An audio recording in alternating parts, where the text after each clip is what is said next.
Mais écoutez, bonjour Monsieur Bannon. C'est un plaisir de vous avoir parmi nous aujourd'hui, là encore, au Collège André Grasset.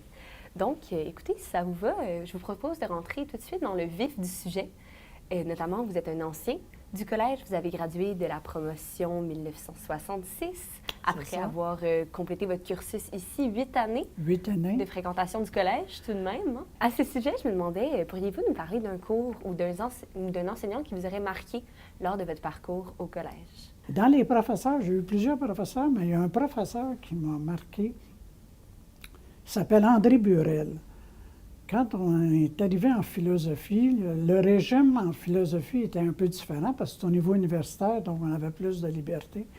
Puis lui, c'était le directeur des philosophes, un excellent professeur.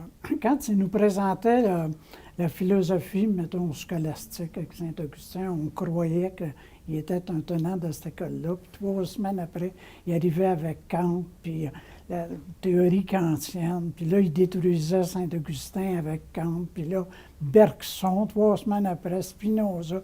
Là, on ne savait plus comment penser parce que lui, il nous brassait tout ça. Il m'a frappé par son enseignement, sa pédagogie, son style de pensée, sa logique, ses arguments. À votre sens, il adhérait à quel courant de pensée philosophique? Je ne le sais pas encore aujourd'hui, Okay. mais je sais qu'après avoir quitté le collège, il est allé travailler à la fonction publique fédérale. Il est devenu conseiller spécial à Gérard Pelletier, 1 an, sous le régime de Pierre-Éliott Trudeau. Puis Pierre-Éliott Trudeau l'a pris à son cabinet particulier. Et c'est lui, André Burel, qui écrivait tous les discours de Pierre-Éliott Trudeau de 1977 à 1983. Et c'est André Burel qui était le stratège libéral, sans faire de politique, là, pour tous les accords du lac Meach et ces affaires-là. Donc, c'est pour vous montrer comment cet individu-là avait une force de pensée incroyable. Puis quand tu as ça comme professeur, ça marque. Mais oui, et qu'importe les allégeances politiques, l'influence qu'il a dû avoir sur le contenu.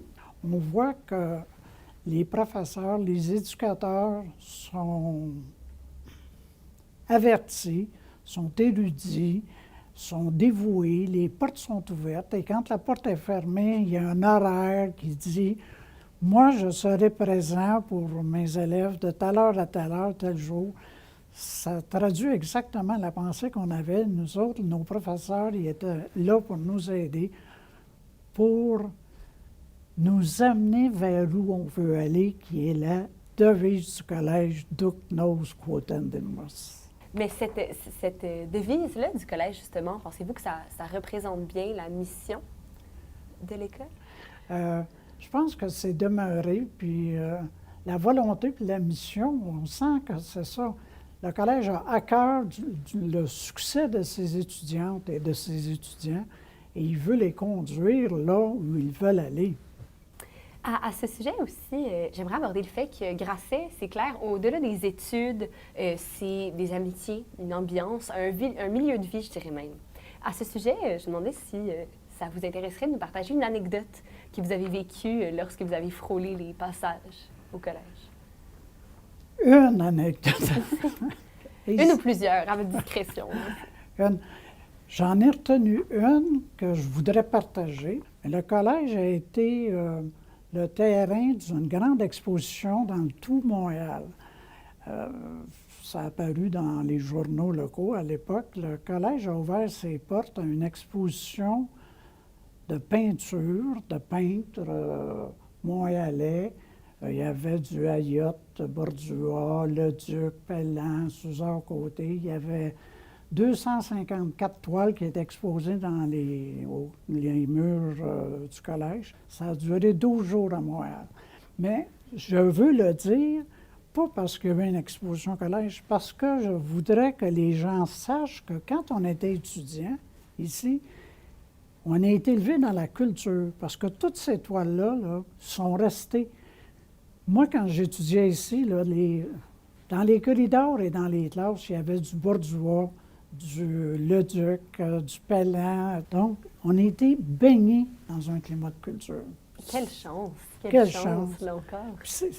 Ce que je vois, c'est encore le même aujourd'hui. T'es chanceuse. Ben oui, non, non, clairement. Je m'inclus dans cette chance.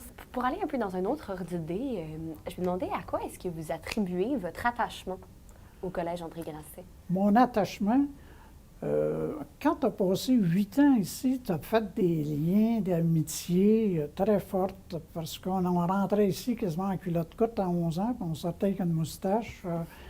Et puis, les gens avec